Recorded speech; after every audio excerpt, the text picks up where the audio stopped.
Una povertà in crescita, con una forte presenza di persone in età lavorativa e di donne, e con l'emergenza specifica di una popolazione anziana in difficoltà crescente a causa della solitudine e della rinuncia alle cure mediche.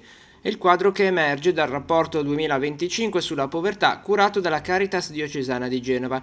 Il campione sono le 3.825 persone censite dai 32 centri di ascolto, ma molti di coloro che chiedono aiuto lo fanno a nome di un'intera famiglia, per cui la cifra sale a oltre 4.500 soggetti.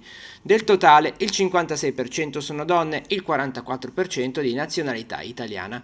Quasi la metà delle persone in difficoltà ha un'età compresa tra i 35 e i 55 anni, in piena età lavorativa, ma un peso sempre maggiore lo rivestono gli anziani. In Liguria il 29% della popolazione è over 65, una fascia che spesso si confronta con solitudine, pensioni minime e difficoltà nell'accesso ai servizi. Dal rapporto emerge poi che sempre più persone rinunciano alle cure mediche per motivi economici, con le famiglie in difficoltà a causa dell'impoverimento causato dal lavoro mal retribuito.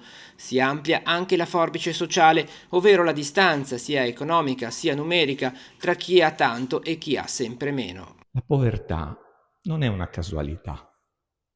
La povertà è frutto di scelte umane. Ci sono certe condizioni che favoriscono la povertà, però è vero che soprattutto a causa di scelte umane che si generano queste disuguaglianze. Riconoscendo dunque che la povertà è in drammatica crescita ed è frutto di scelte umane e di ingiustizie, l'obiettivo della Caritas di Genova è trasformare i bisogni materiali in opportunità di relazione comunitaria. Di qui la volontà di mettere in campo due iniziative. La prima sul sostegno alle famiglie delle persone carcerate, coinvolgendo la Compagnia della Misericordia e una vasta rete diocesana per offrire ascolto specifico e supporto.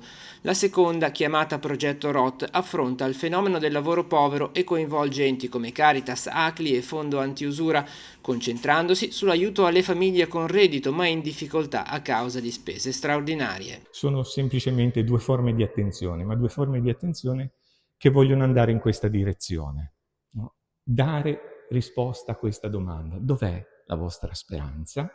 Dov'è la gioia che avete incontrato? Ecco, in questo modo, cercando di farlo insieme alla comunità.